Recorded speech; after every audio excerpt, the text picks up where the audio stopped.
Hello, bienvenue dans ma citadelle, je suis ravie de vous retrouver aujourd'hui pour une nouvelle vidéo et aujourd'hui je vais vous présenter un nouveau book haul. Donc je vais vous parler des réceptions que j'ai reçues, de mes craquages en librairie et de mes services presse que j'ai eu au mois d'avril. Excusez-moi, j'ai eu un petit bug, je ne savais plus quel mois on était.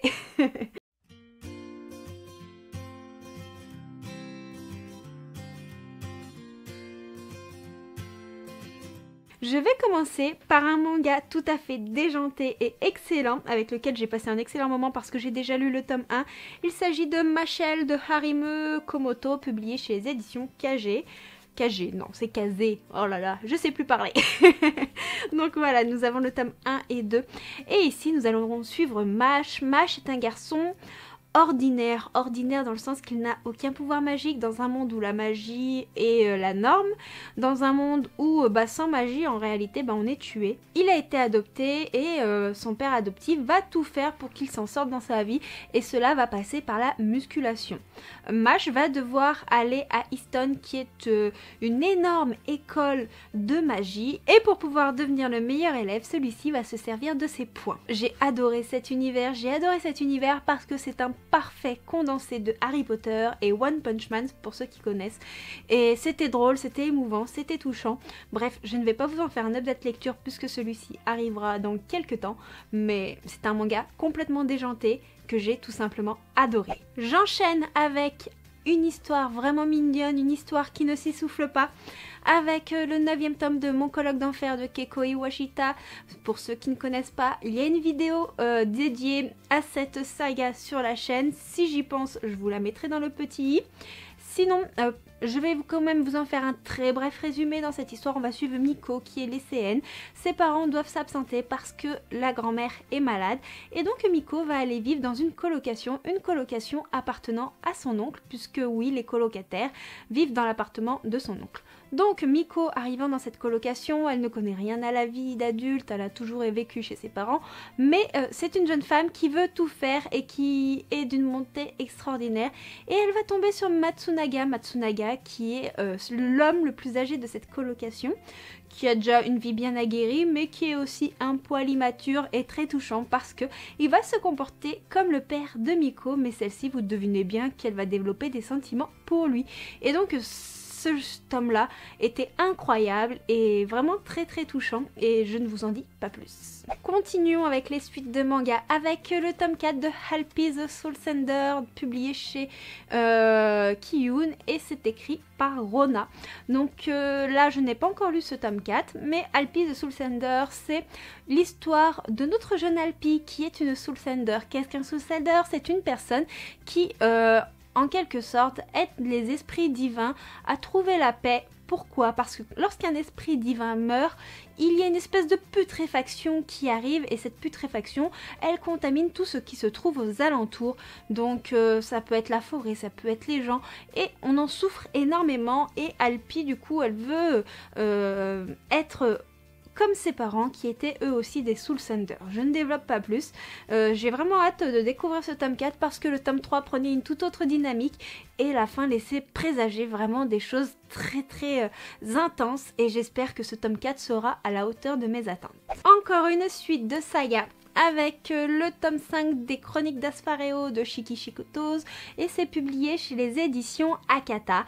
Et donc pareil, pour ceux qui ne connaissent pas, ici nous allons suivre Rukul, une prêtresse qui arrive au royaume et qui va s'occuper du dragon protecteur de ce royaume. Elle va découvrir de mystérieux secrets concernant ce dragon et entre ce dragon et Rukul, vous vous doutez bien qu'une relation particulière va se tisser. Donc voilà un petit peu pour le speech principal de la saga. Donc j'avais été très déçue par le tome 4 qui je trouvais tournait un petit peu en rond et n'apportait vraiment pas grand chose à l'histoire.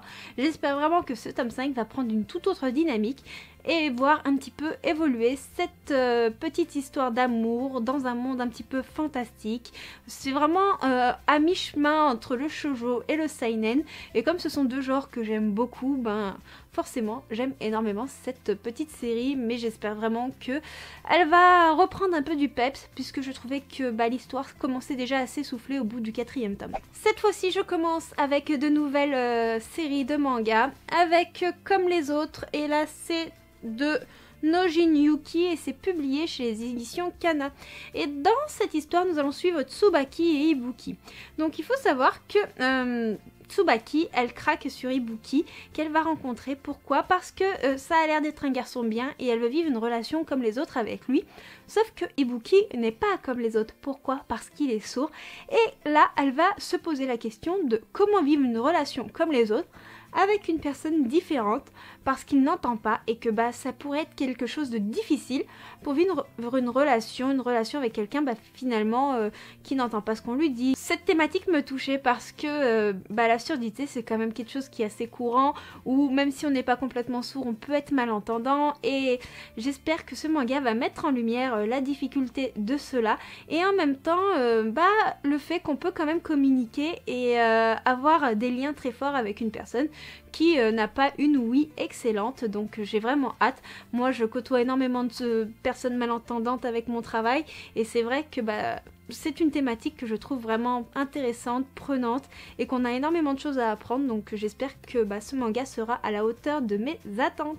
On va enchaîner avec un tout autre univers parce que nous allons être dans le style de l'espionnage avec Mission Yozakura Family et c'est de Itsuji Gondera et c'est toujours chez Kana. Et dans cette histoire on va suivre Teiyo Asano qui est un lycéen tout à fait normal mais il y a son amie d'enfance qui, elle, appartient à une famille d'espions. Mais le problème, c'est qu'elle va devoir l'éliminer. Donc j'ai vraiment hâte de voir ce que ça va donner. Ça a l'air complètement déjanté. Et puis les graphismes tentent énormément. On va repartir dans un shoujo assez classique avec 100 jours avant ta mort de Migihara. C'est le premier tome. Et c'est publié chez Glénat. Et dans cette histoire, on va suivre Taro et Umi. Taro va déclarer sa flamme à son amie d'enfance Umi. Et celle-ci va enfin dire oui parce que ce n'est pas la première fois qu'il lui déclarait sa femme. Seul petit hic, c'est que Umi lui reste que 100 jours à vivre et cela va être quelque chose d'assez compliqué dans leur relation. Donc on va voir comment le reste de l'histoire va se profiler et j'ai hâte de savoir pourquoi Umi se retrouve dans une telle situation. Est-ce dû à un pacte magique? Est-ce dû tout simplement à une maladie? Je ne sais pas, mais je suis très curieuse. Pour les mangas, c'est terminé. Je vais commencer par des livres de poche. Donc, je vais commencer par Red Queen de Victoria Aveyard, publié chez Livres de Poche. Je crois que la version brochée est publiée chez la collection R de Robert Laffont, si je ne vous dis pas de bêtises, mais j'ai quelques doutes. Dans cette histoire, nous allons suivre des personnes qui ont un sang de différentes couleurs. Il y a les sangs rouges et les sangs argent. Les sangs argent sont des personnes qui ont des pouvoirs particuliers et qui sont en quelque sorte en haut de la pyramide dans la société. Et les sangs rouges sont en quelque sorte les pauvres de ce monde. Et donc, nous allons suivre une jeune fille qui va se rendre compte qu'elle a des capacités de sang argent alors qu'elle a un sang rouge. Voilà tout ce que je sais de ce livre. J'en ai entendu énormément de bien. Je sais que tous ceux qui l'ont lu ont adoré cette histoire, donc j'ai hâte de la découvrir à mon tour. Et en plus, je sais pas pourquoi, mais je préfère la couverture poche à la couverture brochée. Cette fois-ci, je vais vous parler d'un roman que j'ai reçu par Vinted, mais qu'en fait je n'avais pas commandé parce que on me l'a mis en plus d'un autre roman que lui j'avais commandé. Il s'agit de La Terre Sacrée de Barbara Wood. C'est publié chez Pocket. Et dans cette histoire, nous serons à Los Angeles. La ville est pleine de séismes et en même temps, en fait, on va découvrir une mystérieuse cité amérindienne, tout simplement avec un sanctuaire. Et nous allons suivre une archéologue qui va en quelque sorte étudier un petit peu ce sanctuaire qui a été découvert. Donc je vous avoue qu'il me tente pas plus que ça. Malgré tout, je l'ai quand même gardé. Je l'ai gardé, mais je ne suis pas sûre de le lire un de ces quatre. Et si jamais je ne le lis pas, il finira sûrement dans une boîte à livres. Là, le prochain livre est un livre extrêmement bouleversant, un livre que je n'arrive pas à me sortir de la tête, et il s'agit de Ma vie pour la tienne de Jodi Picoult. Donc là, c'est l'édition J'ai lu. Je crois qu'il existe en broché d'ailleurs, il me semble que la couverture brochée était beaucoup plus sympathique. Après, c'est un livre que j'avais lu et emprunté à la bibliothèque, je devais avoir 14-15 ans, à peu près dans ces eaux-là. Et cette histoire ne me sort pas de la tête et j'avais vraiment envie de le posséder dans ma bibliothèque. Et je l'ai trouvé pour 1 € sur Vinted, donc il n'est pas de toute première jeunesse, hein, les pages sont très jolies. Il est dans un état plutôt bon, même s'il n'est pas excellent, mais pour 1 euro, j'allais pas faire ma compliquée. Et dans cette histoire, nous allons suivre Anna. Anna qui a subi de nombreuses interventions chirurgicales par rapport à sa sœur Kate qui est atteinte d'une leucémie à un stade assez avancé. Et Anna, elle a été créée justement pour sauver sa sœur. En fait, il y a eu des examens qui ont été faits afin qu'elle corresponde vraiment à sa sœur. Donc quand sa sœur a besoin d'un don de moelle, c'est Anna qui va servir à ça. Donc c'est un livre qui m'avait vraiment touchée. Et Anna, en fait, elle en a marre de servir de médicament pour sa sœur parce que ça impacte vraiment sa vie quotidienne sous toutes ses formes. Donc ce qu'elle va faire, c'est qu'elle va mettre ses parents en justice pour avoir le droit de disposer de son propre corps. Là n'est pas le fait qu'elle ne veut pas sauver sa sœur, là est le fait qu'elle veut avoir le choix. Et c'est vraiment quelque chose qui est important, c'est vraiment une histoire qui m'avait bouleversée et que je trouve vraiment très importante en tout point. Donc c'est un livre que j'ai énormément envie de relire pour me remémorer certains détails. Je peux vous la conseiller puissance 1000. Un autre livre que j'ai reçu, que j'ai lu, je vous en ai parlé en reading journal, je vous en ai parlé énormément sur Instagram. Il s'agit de La passeuse de mots de Agis Twice, publié chez les éditions Hachette. Regardez-moi ce magnifique pavé, il est juste trop beau. Alors c'est un beau pavé, mais il se lit avec extrêmement de facilité.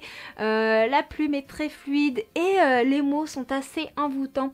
Et donc dans cette histoire, nous allons suivre Aria, qui est une jeune fille passionnée par la littérature, qui est fille de pâtissière au royaume. Donc on va commencer à la suivre dans sa vie de tous les jours. Des événements vont faire que sa vie va être bouleversée parce qu'un traité qui était sur le point d'être signé, et un autre traité qui avait été signé, vont impacter vraiment la vie du royaume. Et Aria, suite à cela, va apprendre qu'elle est en réalité une passeuse de mots. Qu'est-ce qu'une passeuse de mots? C'est une personne qui a le pouvoir d'utiliser les mots. Et les mots ont une importance assez capitale, je ne veux pas trop vous en dire parce que c'est très intéressant de le découvrir au fil de l'histoire. Et donc le fait d'être une passeuse de mots pourrait bien en quelque sorte arranger tous les problèmes du royaume. Et Aria du coup elle va vivre en quelque sorte une quête déjà pour trouver les mots, apprendre à les employer, à les utiliser, comprendre les différents sens et du coup pouvoir interagir pour agir dans ce monde et sauver un petit peu le royaume. Je suis désolée si vous entendez du bruit, comme j'habite pas très loin de la caserne de pompiers, on les entend assez régulièrement. Un autre livre que j'ai déjà lu, que j'ai reçu en service presse, il s'agit de Hot Neighbor de Axel Vega, publié chez Cherry Publishing. Et là nous serons dans une histoire d'amour assez atypique parce que nous allons suivre Camille, nous allons suivre Nicolas. Camille et Nicolas sont en couple depuis plusieurs années, mais Nicolas vit un petit peu sur ses acquis suite à sa vie de couple. Il croit que parce que elle a tout quitté un jour pour lui, qu'ils se sont installés ensemble et qu'ils vivent ensemble, l'amour, les sentiments, tout ça lui est acquis. Mais Camille, elle en a marre de cette vie. Elle en a marre, pourquoi? Parce que Nicolas se laisse aller, parce que Nicolas n'a plus aucune attention pour elle. Et il y a une espèce de lassitude dans cette vie de couple. Donc elle va rompre avec lui et lui ne va pas vouloir quitter la maison dans laquelle elle vit et elle ne peut pas la quitter parce que la maison est en quelque sorte son lieu d'activité professionnelle et que c'est un petit peu compliqué pour elle de tout déménager. Donc une espèce de colocation malsaine va s'installer entre eux. C'est assez drôle parce qu'ils vont se faire des crasses mais des vraies gamineries totalement, et en même temps l'un et l'autre vont faire des rencontres qui pourraient tout bouleverser. Et on voit que Nicolas aime vraiment encore Camille mais qui ne sait plus lui montrer. Camille, on voit qu'elle a encore des sentiments pour lui, mais ce ne sont plus les sentiments qu'elle avait pour avant. C'est un livre que j'ai trouvé très drôle et assez fort en émotion, dans le sens où il nous rappelle que l'amour n'est jamais acquis et qu'il faut toujours entretenir cette petite flamme quand on est avec une personne qu'on aime, parce que du jour au lendemain, tout pourrait changer. Maintenant, je vais passer à un roman qui va tout simplement changer un peu de mes lectures habituelles, mais un roman qui me fait trop envie. Il s'agit de Celle que je suis de Claire Norton, publié chez Robert Laffont. Dans cette histoire, on va suivre Valentine qui travaille, qui a un enfant, qui est mariée. Elle a tout pour être heureuse, sauf que son mari n'est pas quelqu'un de très agréable, qu'il est assez possessif, jaloux. et on va dire qu'il est jaloux de leur fils. Cela va poser un réel problème et Valentine va souffrir de diverses formes de maltraitance. Mais Valentine va essayer de savoir qui elle est et le jour où de mystérieux voisins vont s'installer, ils vont essayer de l'aider à sortir de l'enfer qu'elle vit.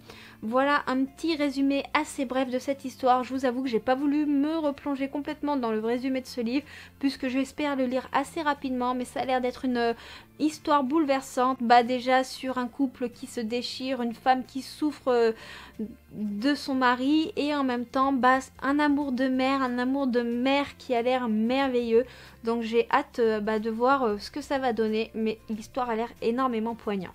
On va passer à de la romance, à une romance qui me tente énormément avec un personnage qui m'intrigue parce que je vais vous parler du tome 2 de Styx Rider de Calypso Caldin, publié chez Hugo New Romance. Donc je vous avais déjà parlé du tome 1 en update lecture, je vous en ai parlé en story, je vous en ai parlé en reading journal parce que j'avais adoré le tome 1. Le tome 1 avait été un coup de cœur et cette fois-ci dans ce tome 2 nous allons suivre un autre personnage, un personnage qui m'intriguait énormément dans le tome 1. Nous allons suivre Alex. Alex qui est un garçon qui a eu une vie en tout point difficile, c'est encore un adolescent en quelque sorte et sa maman a de gros problèmes. Il va intégrer les Styx Riders, mais il n'est pas encore vraiment un membre officiel.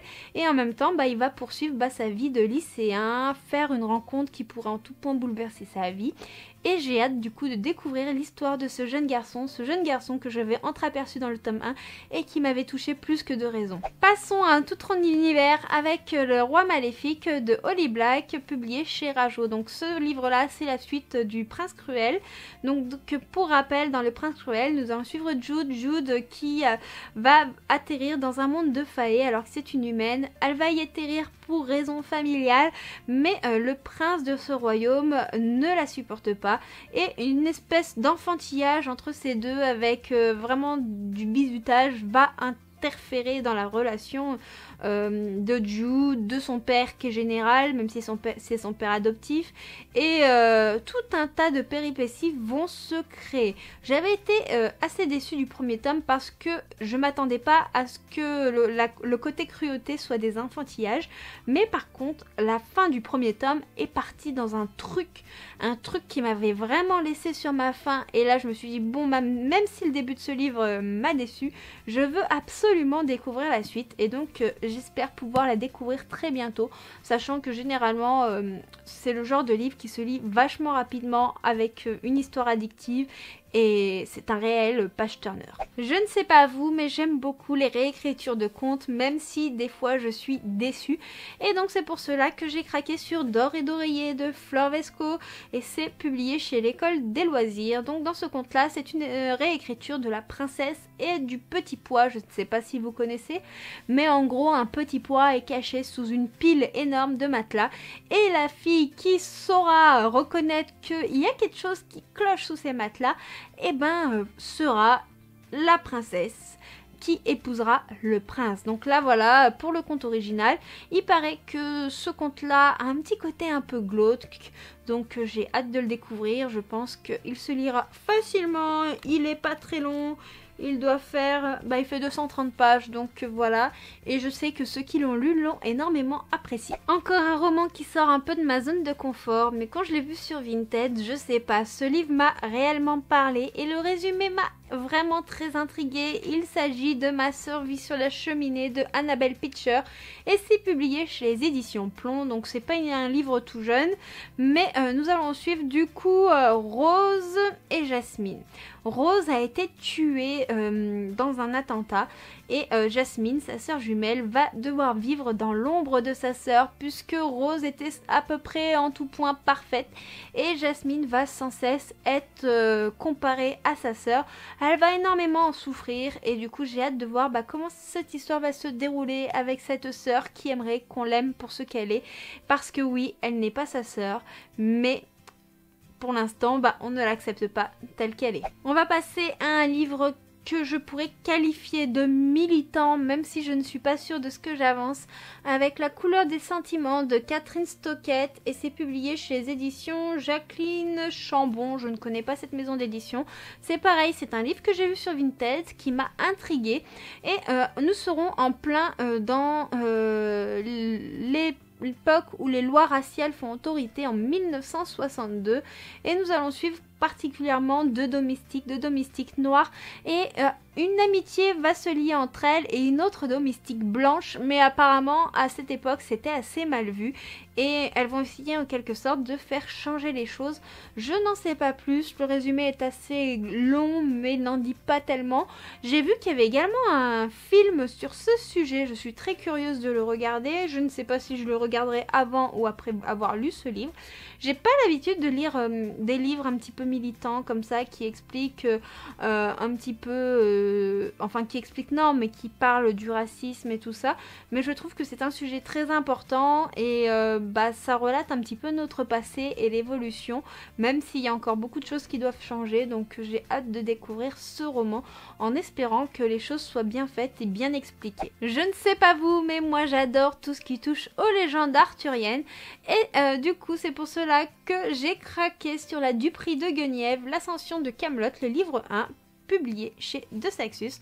Donc ici nous sommes dans l'édition en hardback. Le livre est absolument magnifique, et sans la jaquette, voici à quoi il ressemble. Donc l'histoire est écrite par Kirsten Weiss, et ici nous allons suivre Guenièvre qui arrive à Camelot et qui apparemment va avoir un rôle crucial dans la vie de Arthur. Apparemment Guenièvre cacherait réellement qui elle est, il y a de lourds secrets et j'ai pas forcément envie d'en savoir plus, mais ça me tente énormément, et en plus il est vraiment magnifique. J'ai entendu dire qu'il y avait par contre quelques problèmes au niveau de la traduction de ce livre. J'espère que ça ne me gênera pas trop à la lecture. Dernier roman avant de passer aux bandes dessinées, c'est un roman que j'ai déjà lu, un roman que j'ai adoré, un roman de science-fiction qui va traiter un petit peu de l'évolution, avec Le Papillon des Étioles de Bernard Werber, et c'est publié chez Albin Michel. Donc c'est un livre pareil que j'ai trouvé sur Vinted. J'avais lu le premier tome, enfin le premier tome c'est le seul tome, mais je l'avais lu à la bibliothèque quand j'étais adolescente, et c'est encore une histoire que je n'ai pas réussi à me sortir de la tête. Et dans cette histoire nous serons dans un vaisseau avec des personnes qui ont été sélectionnées pour faire partie de ce vaisseau pour se diriger vers une autre planète, et le voyage va être extrêmement long, et c'est là que nous allons voir des protagonistes qui vont évoluer, qui vont se reproduire et tout ça si vous voulez, et en quelque sorte l'évolution va se refaire à travers ce vaisseau, et c'était une épopée vraiment géniale qui avait fait vraiment réfléchir sur toutes les théories qui concernent cette thématique, et j'avais adoré, j'avais été transportée, et personnellement je ne sais pas vous, mais moi j'adore la plume de cet auteur. Je vais passer aux bandes dessinées. Donc il y a cette bande dessinée qui m'avait énormément tentée à la bibliothèque, à la librairie. Il s'agit de Les ailes de l'espérance, c'est le tome 1/2, c'est de Antoun et Ducajou, et c'est publié chez Paquet. Donc nous serons en plein cœur de la Seconde Guerre mondiale. Nous allons suivre des aviateurs anglais qui sont en pleine bataille contre les Allemands, tout ça. Et en même temps, un des aviateurs va faire la connaissance d'un petit garçon et de sa maman. Et une histoire va tenter de se développer à travers ça. Ça veut rien dire, à travers ça, et dans un climat qui n'est pas forcément propice à une histoire. Et je vous avoue que je suis très curieuse, j'avais très envie de lire des livres sur la Seconde Guerre mondiale, et quand je suis tombée sur cette bande dessinée, j'étais extrêmement tentée de la découvrir, donc je pense que ce sera chose faite très bientôt. Ensuite j'ai craqué pour cette bande dessinée de chez Dupuis. Il s'agit de La Sentinelle du Petit Peuple, La Pommade des Fées, et c'est écrit par Forns, Carbone et Barreau. Donc ici nous allons suivre une jeune fille qui va rendre visite à sa grand-mère qui est en maison de repos, et en allant rendre visite à sa grand-mère, elle va apprendre qu'elle va devenir la sentinelle du petit peuple, et c'est là qu'elle va découvrir un monde où Il y a les fées et puis d'autres créatures magiques et j'ai hâte de découvrir. Ça a l'air vraiment mignon, les graphismes ont l'air vraiment très intenses et c'est un univers qui me plaît. J'aime tout ce qui touche au féerique et puis je suis très sensible aux très belles illustrations. Si comme moi vous aimez les univers pleins de douceur, vous comprendrez pourquoi j'ai craqué sur le tome 3 de la boîte à musique avec notre petite Nola et ses aventures. Cette bande dessinée est écrite par JG et Carbone et donc Nola va retourner sûrement à Pandorian et va essayer de découvrir d'autres mystères qui vont toucher à sa maman qui était allée à Pandorian avant elle. Je ne vous en spoile rien du tout parce que tout ce que je vous dis vous le savez déjà dès le premier tome, donc j'ai hâte de voir la suite de ces aventures et de me plonger dans ce graphisme juste merveilleux. Je ne sais pas vous, mais j'adore tout ce qui me fait penser à Harry Potter, à la magie, aux créatures fantastiques et donc je n'ai pu que succomber au tome 3 de Sorceline de Sylvia Douillet et Paola Antista publié chez Vent d'Ouest. Faut que j'enlève cette pastille qui est vraiment très moche. Et donc j'ai hâte de voir la suite des aventures de Sorceline, cette jeune fille qui veut être fantasticologue, donc c'est-à-dire s'occuper d'animaux fantastiques tels que les gargouilles, les vampires et tout ce qui s'ensuit. Il y en a beaucoup d'autres, donc j'ai envie de découvrir de nouvelles créatures, j'ai envie de découvrir ce monde plus en détail et j'ai envie de découvrir tous les secrets qui entourent notre jeune Sorceline. Une bande dessinée dont je n'arrête pas de tarir d'éloges. Enfin, une bande dessinée, non, parce que je ne vais vous parler rien que des 3 tomes que j'ai eu ce mois-ci. Il s'agit bien entendu de Princesse Sarah, de Audrey Holweth, Nora Moretti. Et vous savez que j'ai un amour inconditionnel depuis que j'ai découvert cette bande dessinée. C'est pour ça que je me suis procuré le tome 5, je l'ai lu. Je me suis alors procuré le tome 6, je l'ai lu. Et je viens de me procurer le tome 7 que j'ai hâte de lire.